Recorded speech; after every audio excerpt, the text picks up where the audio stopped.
கூசே முனுசாமி வீரப்பன்.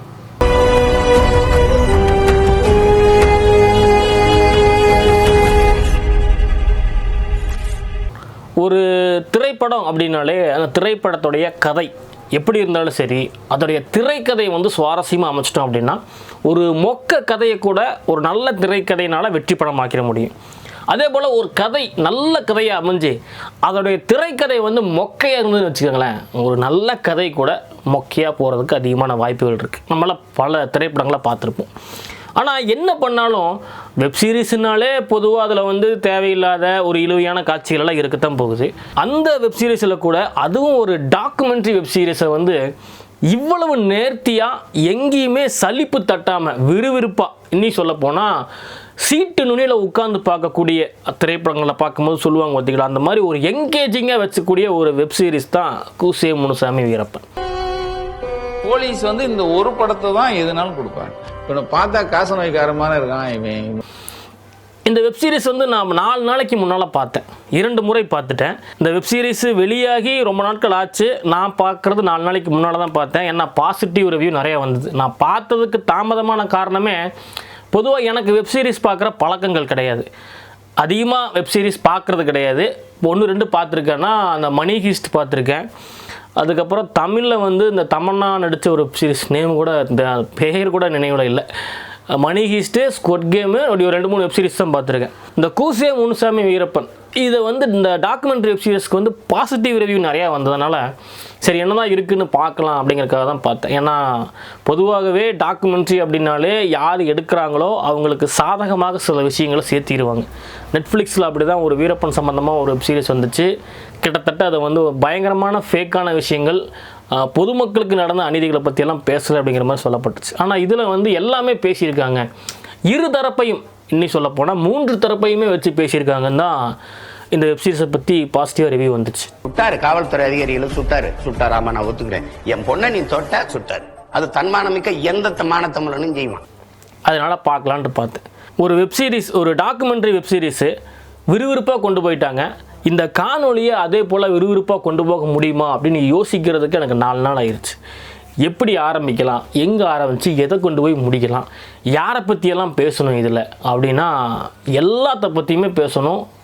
ஒவ்வொருத்தரோட பேரை சொல்லி பேசுகிறது சாத்தியமில்லை. ஆனால் இந்த வெப்சீரிஸுக்காக உழைச்ச நக்கீரன் கோபால இருந்து எல்லாத்துக்குமே அதில் பாராட்டுகள் சொல்லி ஆகணும். அப்படி ஒரு தரமாக விறுவிறுப்பாக இது உண்மையாக நடந்த ஒரு வரலாறை மக்கள்கிட்ட வந்து இவ்வளவு எளிமையாக மக்கள் மனசில் ஆணி அடித்த மாதிரி பதிய வைக்கணும் அப்படின்னா அது இந்த வெப்சீரிஸ் தான் கண்டிப்பாக செஞ்சுருக்கு அப்படிங்கிறத மாற்றுக்கிறது இல்லை. விடுதலை அப்படிங்கிற ஒரு திரைப்படம் வெளியானப்போ அதில் அந்த ஒர்க் ஷாப்பில் நடந்த அந்த கொடுமையான காட்சிகள் இருக்குது பார்த்தீங்களா, பெண்களை நிர்வாணப்படுத்துறது, ஆண்களை நிர்வாணப்படுத்துறது, அந்த ஆண் உறுப்புலையும் பெண் உறுப்புலையும் வந்து மிளகாப்பொடி போடுறது, என்னென்னமோ நம்ம சொல்ல முடியாத துயரங்களெல்லாம் காமிச்சாங்க. ஆனால் நமக்கு தெரியும் விடுதலைங்கிறது ஒரு திரைப்படம், அது ஏற்கனவே நடந்த காட்சிகளையே காமிச்சிருந்தாலும் நம்ம கண்ணுக்கு முன்னால் பார்க்குறது வந்து ஒரு நடிப்பு தான், ஒரு நடிப்பான காட்சி. அதில் வந்து நம்மளுக்கு அந்த நேரத்தில் ஃபீலிங் இருந்தாலும் இதை நடிச்சிருக்காங்க. இது வந்து இந்த திரைப்படத்துக்காக எடுக்கப்பட்ட ஒரு காட்சி அப்படிங்கிறது நமக்கு தெரியும். அந்த நேரத்தில் ஒரு ஃபீலிங் இருக்கும், ஆனால் நம்ம ரியலைஸ் பண்ணிடலாம் இது ஒரு திரைப்படம் அப்படிங்கிறது. ஆனால் இந்த டாக்குமெண்ட்ரியில் வந்து பார்த்திங்கன்னா கிட்டத்தட்ட அதே மாதிரி தான் காமிச்சிருக்காங்க. இது வந்து நடந்த காட்சிகள் தான் அப்படிங்கிற மாதிரி காமிச்சாலும் இது நடிப்பு, நம்ம பார்க்குறத வந்து நடிப்பு, நடந்த காட்சிகளே காமிச்சாலும் பார்க்குறது நடிப்பு அப்படின்னு கடந்து போயிட முடியாது. ஏன் அப்படின்னா அதில் பாதிக்கப்பட்ட அந்த விக்டிம்ஸ் வந்து தங்களுக்கு ஏற்பட்ட அந்த அநீதிகளை பற்றி சொல்கிறது இருக்குது பார்த்தீங்களா, அந்த இடத்துல வந்து நம்ம எல்லாருமே அங்கே என்ன நடந்ததுங்கிறத மைண்ட் வைஸை நம்ம கற்பனை பண்ண ஆரம்பிச்சிருவோம். தந்தை வந்து தன் மகளையே உடலுறவு கொள்ள வச்சது, தந்தை முன்னால் மகளை வந்து உடலுறவு கொண்டது, 4 ஆண்கள் காவல் அதிகாரிகளை உடலுறவு கொண்டது, இந்த மாதிரி பல விஷயங்கள் சொல்லும்போது அது நம்மளை அறியாமையே நம்ம கற்பனைக்குள்ளே போயிடும். என்ன நடந்திருக்கும் அப்படிங்கிறது உண்மையிலேயே கற்பனைக்குள்ளே போயிடும். ஏன்னா பாதிக்கப்பட்டவங்களே சொல்கிறதுனால. அப்படி ஒரு தைரியம் கொடுத்தா அப்படி மாறுறதுக்காக எந்த மனிதனும் ரெடியாக இருக்கான் போல இருக்கப்போ. அந்த அளவுக்கு ஒரு கொடூரமான ஒரு சம்பவங்கள்லாம் நம்ம வாழக்கூடிய காலத்திலேயே நடந்திருக்கு அப்படிங்கிறது ரொம்ப அதிர்ச்சியான விஷயம். இந்த வெப்சீரிஸில் வந்து யாரை வச்சு நகருது? வீரப்பனை வச்சு நகருது. வீரப்பன் நல்லவரா கெட்டவரா அப்படிங்கிற ஒரு ஸ்டாண்டை மக்களாக எடுத்துக்கிட்டோம் அப்படிங்கிறதுக்காக பல விஷயங்களை இருதரப்பு இல்லை 3 தரப்புலையுமே பேசப்பட்டிருக்கு. வீரப்பன் தரப்பும் சொல்லியிருக்காங்க, காவல்துறை தரப்புலையும் என்ன நடந்ததுங்கிறது பேசப்பட்டிருக்கு, அதே போல் பொதுமக்கள் தரப்புலையும் என்ன நடந்திருக்குன்னு பேசப்பட்டிருக்கு. இந்த இடத்துல வீரப்பன் நல்லவனா கெட்டவனா அப்படின்னு பார்க்கும்போது வீரப்பன் நல்லவன் இல்லை அப்படிங்கிறத சொல்லிடலாம். அப்போ கெட்டவனா கேட்டால் கட்டாயமாக வீரப்பன் பொதுமக்கள் இடத்துல இருந்து நான் பார்க்கும்போது வீரப்பன் கெட்டவனாக தான் தெரிகிறார். காட்டை பாதுகாத்தார். தமிழர்களுக்கும் கன்னடர்களுக்கும் ஒரு பிரச்சனைனா தமிழர்கள் பக்கம் நின்னார். யானைகளை ஆரம்பத்தில் வேட்டையாடி அதுக்கப்புறம் காட்டுக்கு ஒரு வன காவலனாக நின்னார். அப்பாவி மக்கள் பாதிக்கப்படக்கூடாது, காவல்துறை அதிகாரிகள்னால அப்பாவி மக்கள் பாதிக்கப்படுறத வெறுத்தார் அப்படின்னா வெறுத்தார், அதெல்லாம் மாற்றுக்கிறது இல்லை. எப்படி காவல்துறை அதிகாரி அவங்களுடைய சக்திக்கு உட்பட்டு அவங்களுடைய எல்லை அவங்களுடைய பவர் அந்த அளவுக்கு இருந்து பொதுமக்களை போய் அவங்க துஷ்பிரயோகம் செஞ்சு அவங்கள வன்கொடுமைகள் செஞ்சு எந்த அளவுக்கு துன்புறுத்தலில் ஈடுபட்டாங்களோ கிட்டத்தட்ட அந்த எல்லைக்கு போகாட்டியும் உயிர் எடுக்கிறேன் அப்படிங்கிற ஒரு எல்லைக்கு வீரப்பனும் போயிருக்காரு. இப்படி இரு தரப்புமே இந்த இடத்துல வந்து பாதிக்கப்பட்டது அப்படின்னு பார்க்கும்போது வீரப்பனும் இல்லை, காவல்துறை அதிகாரிகளும் இல்லை, அப்பாவி மக்கள் தான். அந்த மக்களாக இருந்து நம்ம யோசிக்கும் போது வீரப்பனும் நல்லவனாக தெரிய மாட்டார், காவல்துறை அதிகாரிகள் நல்லவனாக தெரிய மாட்டாங்க. குறிப்பாக காவல்துறை அதிகாரிகள். ஏன் குறிப்பாக காவல்துறை அதிகாரிகள்னால் அதிகாரத்தில் இருக்கிறோம் அப்படிங்கிற ஒரு திமிரில், அதிகாரம் நம்மள்கிட்ட இருக்குது அப்படிங்கிற ஒரு எண்ணத்தில் தங்கள் காவல்துறை சக ஊழியர்களை வந்து வீரப்பன் கொன்னுட்டாரு அப்படிங்கிற ஒரு வெறியில், ஒரு கோபத்தின் உச்சியில், இனி சொல்லப்போனால் மனித இனங்கள் செய்யக்கூடிய எந்த வேலையும் செய்யாத ஒரு அரக்கர்களாக மாறி காவல்துறை வந்து ஒன்றுமே தெரியாத பொது ஜனங்களை வந்து அந்த அளவுக்கு கொடுமை பண்ணியிருக்காங்க. அப்படின்னா இந்த இடத்துல காவல்துறை செய்ததை வந்து 1% கூட நம்ம வந்து அவங்க இப்போ வீரப்பனை கூட ஒரு சில இடங்களில் நல்லது செஞ்சுருக்காருன்னு நம்ம ஓடிட்டு காமிச்சிட முடியும். ஆனால் காவல்துறை அதிகாரிகள் செஞ்சதை எந்த இடத்துலையுமே இவங்க செஞ்சது சரின்னு சொல்லி கோடிட்டு காமிக்கவே முடியாது. அப்படியாப்பட்ட வன்கொடுமைகளை செஞ்சுருக்காங்க காவல்துறைகள் அந்த நேரத்தில். இதெல்லாம் நம்ம வாழக்கூடிய காலகட்டங்கள்.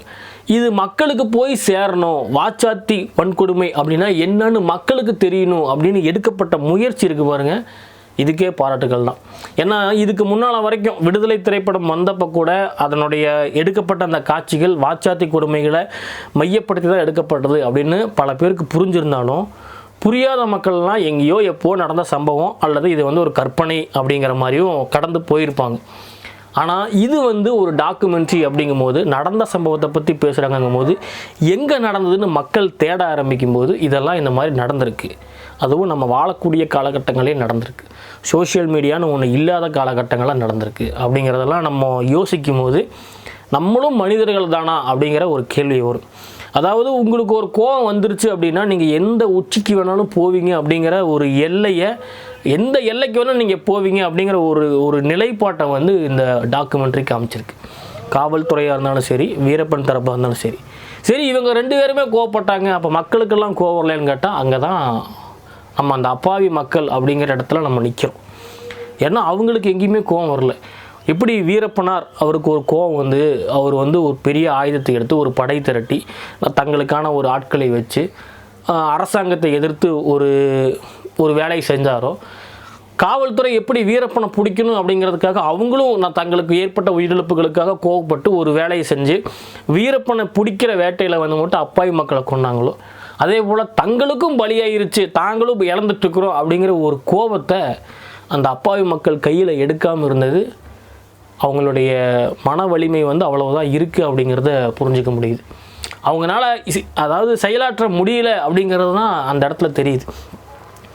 விடுதலை திரைப்படம் பார்த்து எனக்கு ஒரு 2 மணி நேரம் அந்த படத்தை பற்றி சிந்தனையாகவே இருந்தது. ஆனால் இந்த வெப்சீரிஸ் பார்த்துட்டு கிட்டத்தட்ட ஒரு 4 நாள் ஆச்சு, இன்னும் அந்த சிந்தனையிலேருந்து வெளியில் வர முடியல. அவ்வளவு மோசமாக இருக்குது அப்படிங்கிறத காட்டியிருக்காங்க. எனக்கு இதை பற்றி பேசும்போது குறிப்பாக சொல்லணுன்னா, இந்த வெப்சீரிஸ் ரிலீஸ் ஆகி கிட்டத்தட்ட ஒரு 20 நாட்களுக்கு மேலே ஆச்சு. இப்போ எதுக்கு பேசணும்னு பார்த்தீங்கன்னா, இது எல்லாருமே பதிவு செய்யணும் அப்படின்னு நான் நினைக்கிறேன். எல்லாருமே இதை பற்றி பேசணும்னு நான் நினைக்கிறேன். இதை வந்து தொடர்ச்சியாக பேசி இதை வந்து அனைத்து மக்களுமே பார்க்க வச்சிடணும் அப்படின்னு நான் நினைக்கிறேன். அதுக்காக தான் இதை வந்து நான் இப்போ பேசிகிட்டு இருக்கேன். இந்த வெப் சீரிஸில் பற்றி எந்த விதமான இது வரைக்கும் எதையும் கதை சம்மந்தமாக எதுவும் சொல்லலைன்னு நினைக்கிறேன். எனக்கு ஒரு இடம் வந்து நக்கீரன் அவர் சொல்லுவார், வீரப்பனை பற்றி, யாரா இவன் அண்ணா காசு நோய் வந்த மாதிரி இருக்கான், இவனா அவ்வளோ பெரிய காட்டில் வந்து இவ்வளோ பெரிய ஒரு தாக்கத்தை ஏற்படுத்தியிருக்கான் அப்படின்னு சொல்லும்போது கிட்டத்தட்ட அவருடைய தோற்றம் அப்படி தான் இருக்கும். ஆனால் ஒரு டஃப் கொடுத்துருக்காரு. ஒரு இருபெரு அரசாங்கத்துக்கு வந்து மிகப்பெரிய ஒரு அச்சுறுத்தலாக இருந்திருக்காரு அப்படிங்கிறத மாற்று கருத்து இல்லை. வீரப்பன் இல்லாதனால இப்போ வந்து கர்நாடகர்கள் வந்து தமிழர்கள் அடிக்கிறாங்க, வீரப்பன் இல்லாதனால தான் இன்றைக்கி கர்நாடகா தண்ணி தர மாட்டேன்னு சொல்லுது அப்படின்லாம் நம்ம இப்போ பேசிகிட்டு இருக்கோம். ஆனால் அதெல்லாம் உண்மை கிடையாது. ஏன்னா வீரப்பன் இருக்கும்போதும் தமிழர்கள் அங்கிருந்து அகதிகளாக தமிழ்நாட்டுக்கு வந்திருக்காங்க, அடிக்கப்பட்டிருக்காங்க, தாக்கப்பட்டிருக்காங்க, தமிழர்களுடைய சொத்துக்கள் சூறையாடப்பட்டிருக்குது. வீரப்பன் இருக்கும் பொழுதும் காவேரி நீரை தரமாட்டேன்னு சொல்லி கர்நாடக அரசு சொல்லியிருக்கு.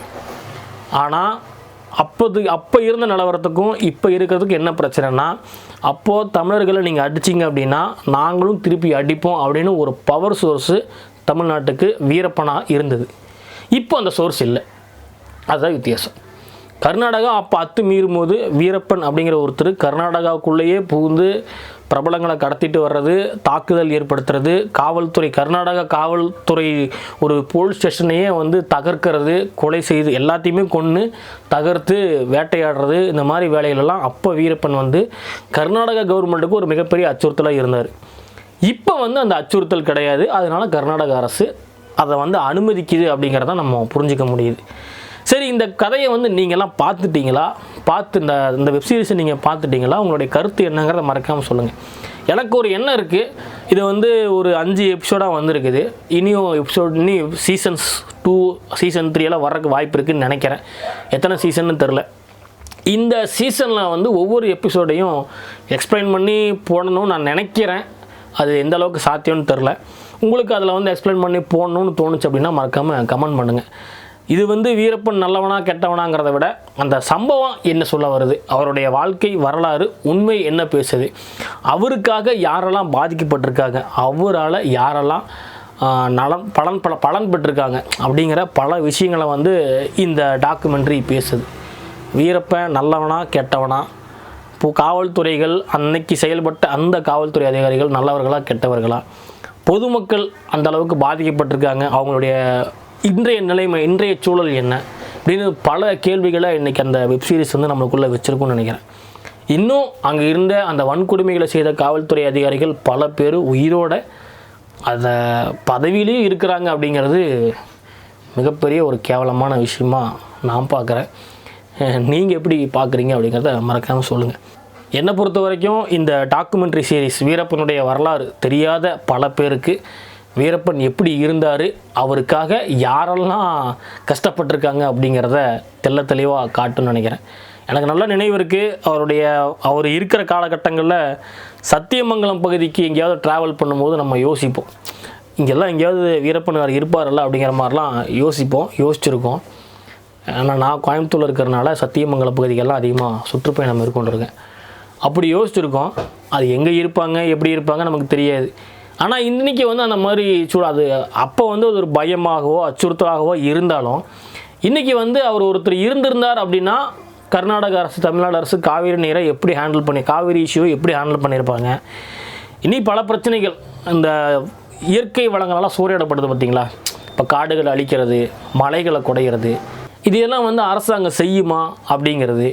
அதே போல் ஜெயலலிதாவுக்கு வந்து ஒரு மிகப்பெரிய ஒரு டஃப் ஃபேக்டராக அவர் இருந்திருக்காரு. ஒரு எலெக்ஷனில் வந்து ஜெயலலிதா தோற்பதற்கு 96 தேர்தலில் வந்து அதிமுக தோக்கிறதுக்கு முக்கியமான காரணமாக வீரப்பன் இருந்திருக்காருன்னு சொல்லி அவங்களுடைய பேட்டியே இருக்குது. அப்படின்னா கட்டாயமாக இவர் ஏதோ ஒரு டஃப் ஃபைட்டராக தான் இருந்திருக்காரு. அவர் சொன்ன அந்த டாக்குமெண்ட்ரியில் சொன்ன பல விஷயங்கள், நாளைக்கு நானும் முதலமைச்சராக வரலாம், நாளைக்கு நானும் பிரதமராக வரலாம், கட்டாயமாக நடக்கும், இது சத்தியம்னு சொல்லி வீரப்பன் சொன்ன விஷயங்கள் ஒருவேளை அவர் இருந்திருந்தார் அப்படின்னா நடந்திருக்கலாம். ஏதோ ஒரு வன்மத்தின் அடிப்படையிலேயே ஏதோ ஒரு சூழ்ச்சி பண்ணி தான் வீரப்பனை வீழ்த்திட்டாங்க அம்மையார் ஜெயலலிதா அப்படிங்கிறது அடுத்த சீரீஸில் தெரியும்னு நினைக்கிறேன். மீண்டும் சந்திக்கலாம். நன்றி.